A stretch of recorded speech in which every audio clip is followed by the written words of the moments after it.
있죠. 그렇지만 이 사람도 되게 좀 극단적으로 나갔죠. 그래서 이 사람을 흔히 회의주의자, 경험론자이면서도 회의주의자라고 하는데, 그 이유는 이 사람의 그 아주 인식론이 종합되어 있는 게 이 인간이란 무엇인가 이 책인데, 여기 보면 소위 인간 오성론, 정념론, 도덕론 해서 세 가지를 3부작인데 하나로 합쳐서 나중에 휴먼 1711년부터 1776년 벌써 18세기 사람이에요. 굉장히 벌써 그 로크나 데카르트부터 한참 근대적으로 발전된 사람이죠. 그런데 이 사람은 스코틀랜드 사람이고요. 그 다음에 그 집안 식구들은 다 장로교 신자였고, 그래서 그 기독교인들하고도 사이좋게 잘 지냈어요. 그러나 이 사람의 사상은 우리가 경험에 근거하지 않은 것은 다 믿을 수 없는 거다라는 이제 회의주의로 나갔기 때문에 이 사람이 무신론자라는 얘기를 많이 들었고, 결국은 그 에딘버러 대학의 교수로 지원을 했는데 결국은 떨어졌어요. 그래서 이 사람은 생존을 위해서 이 유명한 이제 외교관이나 장군의 비서가 돼서 유럽을 다니면서 거기서 이제 많은 경험을 쌓고 또 돈도 벌고, 그러다가 나중에 영국사라는 책을 써서 영국의 역사에 대한 책을 써서 아주 유명해지고 돈도 많이 벌게 되고 안정된 그런 삶을 살게 되고, 나중에 이제 그 에딘버러의 도서관에 그 사서라기보다는 뭐 거의 그 중요한 거기서 위치에 있었죠. 그러면서 자기의 철학을 사람들에게 많이 알리게 되었죠. 자, 휴메 사상을 보면 이 인간 오성론에 있는, 결국은 버클리의 사상을 받아들여서 우리에게 확실한 것은 감각적인 그 지각을 통해서 얻어진 임프레션, 인상이다 이거예요. 그 이제 버클리가 페르시피라고 한 것, 지각된 것이라고 한 것이 바로 임프레션, 인상이죠. 우리가 오감을 통해서 얻은 그런 어떤 그 자극이에요. 뭐 시각적인 자극, 그 다음에 촉각적인 것, 청각적인 것, 뭐 미각적인 것 등등, 이런 것이 우리의 모든 지식의 근원이에요. 근거고요. 그것을 우리 정신이 이렇게 상상에 의해서 재현하는 것이 관념이에요. 그러니까 관념은 우리가 상상으로 만들어낸 거예요. 이 감각을 가지고. 그러니까 이 관념이라는 게 원래 절대적으로 뭐 로크나 버클리가 주장한 것처럼 우리 안에 어떤 실체로서 있는 게 아니다. 그것은 단지 상상으로 재현해낸 것이다. 이 지나간 인상을 기억으로 되살려서 만들어내는 일종의 허구적인 산물이죠. 그래서 또 관념도 이렇게 두 가지예요. 그러니까 감각에 의해서 일어난 관념과 또 기억을 반성해서 일어난 관념, 이거 두 가지가 있고요. 또 그 관념의 성격에 의해서 단순관념과 복합관념으로 또 나누었어요. 그래서 이 어떤 우리는 기본적으로 우리가 경험한 것, 감각 경험한 것을 모사해서 그것을 이렇게 비슷하게 우리 정신이 파악을 해서 어떤 상을, 이미지나 지식을 만들어내죠. 그리고 그것을 결합해서 복합관념을 만들어내는, 그게 다다라고 얘기했어요. 따라서 이 버클리의 두 번째 결론처럼 우리가 지각된 것 외에 사물은 알 수 없다고 했는데, 이제 휴먼 더 나가서, 그러니까 사물의 어떤 이 사물을 유지하는 세계의 어떤 그 법칙이나 이런 것도 우리가 알 수가 없다고 얘기를 하는 거죠. 이것 우리가 법칙이라고 생각하는 것, 어떤 이 세계 우리 하나하나 우리 경험한 것, 그것만을 우리는 믿을 수 있지, 그 외에 그 배후에 있는 어떤 법칙이나 연결관계나 이런 것들은 우리가 만들어내는 관념에 불과하다, 이렇게 보는 거죠. 그래서 왜 우리는 일정한 규칙과 법칙이 있다고 믿냐 하면, 우리의 이제 정신 관념이 생길 때 유사성, 공간적 근접성, 시간적 근접성, 이 세 가지 이유 때문에 우리가 어떤 관념을 연합해서 어떤 법칙이나 일관적인 규칙을 만들어낸다는 거예요. 그러니까 실제로는 규칙이 없다는 거죠. 그래서 인과율, 실체 이런 개념은 없고 우리가 단지 어떤 그 관념과 관념, 우리가 상상으로 만들어낸 관념의 유사성, 또 시공간적 어떤 가까이 일어났기 때문에 그것이 규칙이 있다고 생각하는 거죠. 예를 들면 대표적으로 매일 해가 동쪽에서 뜬다는 것도 법칙이 아니고 우리가 매일매일 경험하다 보니까 그것이 법칙이 있다고 얘기하는 것에 불과하다 하면서 사실 그동안 믿었던 어떤 모든 법칙성, 이 자연의 소위 제일성이라는 일관되게 일어나는 법칙성 자체를 불확실한 것으로 주장을 한 거죠. 그래서 이제 자연과학을 하려면 인과성이라는 게 인정이 돼야 돼요. 코젤리티라고 해서 원인에 의해서 어떤 일정한 결과가 나온다. 그렇지 않으면 자연현상이 설명이 안 되죠. 예를 들면 우리가 백신을 만들거나 그런 것도 어떤 그 약을 투여했을 때 일정한 현상들이 일어난다. 이것을 인정해야 믿고서 그 백신을 투여하는 거 아닙니까? 그런데 휴메에 의하면 그건 다 우연이고 우리가 그렇게 생각하는 것뿐이지 백신과 그 병의 치료와 일관성이 있는 것은 아니다. 인과성이 있는 것은 아니다. 우리의 신념일 뿐이다. 이렇게 주장을 했죠. 그래서 모든 것이 우리 정신적인 우리의 만들어낸 자연 법칙이건 신이건 간에 다 우리의 어떤 상상의 산물에 불과하다. 이렇게 얘기를 했습니다. 그런데 이제 이 사람이 인식론적으로는 그렇게 얘기하지만 사실 그러나 이 사람의 그 이야기의 다는 아니에요.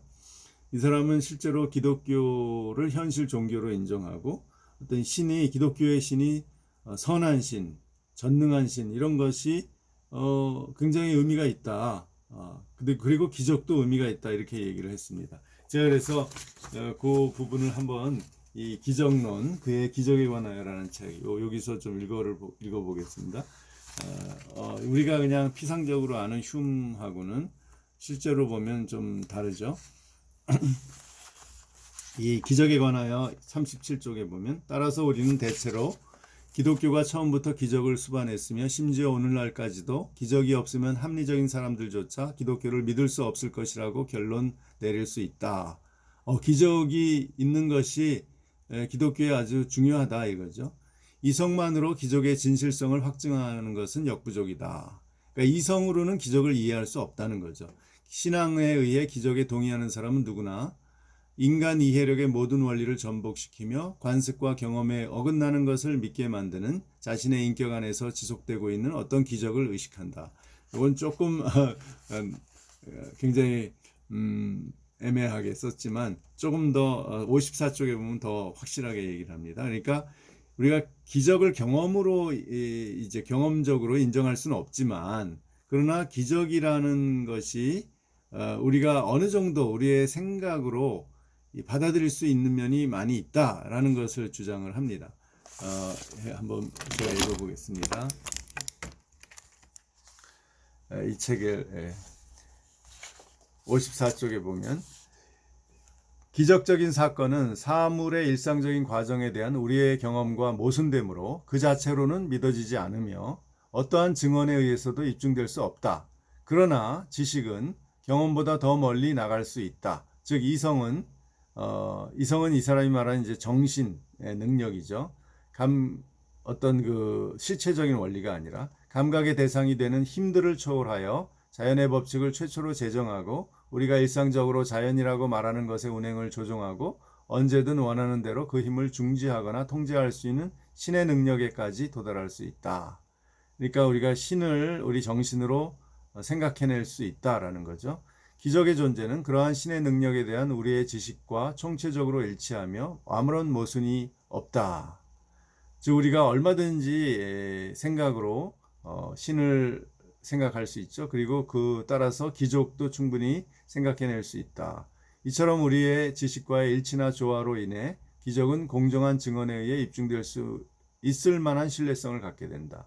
그러니까 조금 애매한 면이 있어요. 그러니까 이 사람이 정말 우리가 신을 경험적으로는 믿을 수 없지만 그러나 일반적으로 사람들이 믿어온 이 기독교, 그 유럽에서는 이제 기독교라는 종교가 주장하는 신의 선함, 신의 전능성, 전선성, 전지성 이런 것을 우리가 얼마든지 지성으로 이해할 수 있고 또 기적도 그러한 신이라면 얼마든지 일으킬 수 있다는 것을 인정할 수는 있는데 감각적으로는 경험할 수는 없죠. 그러나 어느 정도 우리가 받아들일 수 있는 면이 있다는 거죠. 기적이. 예를 들면 신 자체가 기적 아니에요? 초월적인 신이 있다는 것조차 사실 우리가 경험적으로는 경험할 수 없는데 믿잖아요. 많은 사람들이. 그것은 우리가 인정할 수 있다. 그러니까 이 사람이 실제적으로는 종교를 인정할 수 있다. 그것은 우리 지성으로 얼마든지 받아들일 수 있고 그 종교에 기적이 필요하고 기적이 있다는 것을 인정할 수 있다. 그러나 내가 감각적으로 경험하지 않는 것은 감각적이지 않은 것, 초자연적인 것은 물론 받아들일 수는 없다. 이제 그런 이 두 가지 면을 가지고 있다는 겁니다. 예. 마지막으로 우리 토마스 리드에 대해서 이제 흉을 비판하는 사람인데요. 한번 하고 마무리하겠습니다. 이 사람은 토마스 리드인데요. 이 사람은 이제 스코틀랜드의 그 목사였고요. 그리고 이 사람이 이제 에딘버러 대학의 윤리학 교수가 됩니다. 예, 이 사람의 책이 유명한 책이 이제 이 책인데요. 인간 마음에 관한 탐구해서 우리나라에서 최근에 번역이 됐죠. 이 책이 이렇게. 예. 근데 이 사람은 뭐 자세히 얘기할 건 없지만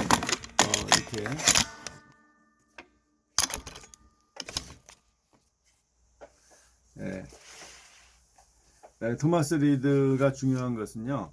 흉을 비판했어요. 왜냐하면 흉이 너무 이런 모든 법칙성을 부정을 하고 그러니까 이제 비판하면서 우리 이제 상식 철학이라는 걸 만들어냈어요. 상식 실제론.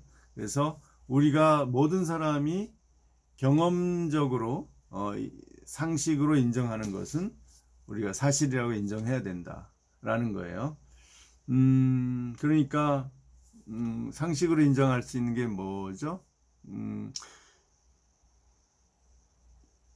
예를 들면 지금 그것을 어떤 재현할 수 없지만 예를 들면은 고조선의 우리 고인돌 있잖아요. 그 고인돌 같은 것이 이제 고조선의 문화였는데 이런 것이 우리 그 한반도하고 중국의 이 동북 삼성과 이 라오닝 이쪽에까지 다 퍼져 있거든요. 북경 근처까지도 있습니다.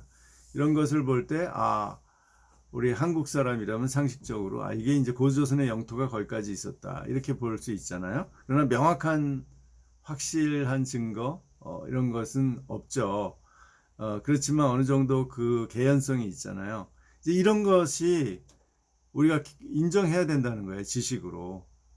토마스 리드는. 그러니까 이것을 부정적으로 이것은 이제 주로 그 휴미 법칙이라는 것은 없다라고 부정적으로 표현을 했어요. 회의주의라고 그렇게 불리었죠. 그러나 그것을 똑같은 사실을 이 토마스 리드는 긍정적으로 보자는 거예요.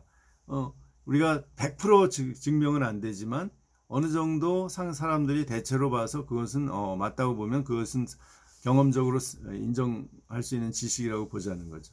이 토마스 리드가 왜 중요하냐면 이 철학이 미국에 전파돼서 미국 사람들은 다 거의 다 상식 실제론입니다. 미국의 유명한 철학자들 토마스 제퍼슨이라든지 또 프랭클린이라든지 이런 사람들이 거의 다 토마스 페인 이런 사람들 다 상식 실제론이고 미국의 철학이나 신학에 이 상식 실제론이 강한 영향을 끼쳐서 미국 사람들은 상식주의자예요. 커먼 센스 필로소피. 그래서 커먼 센스로 인정하면은 그것은 올바른 지식이라고 보는 겁니다. 그 사람들이. 그리고 이게 신학적으로도 영향을 많이 미쳤고요.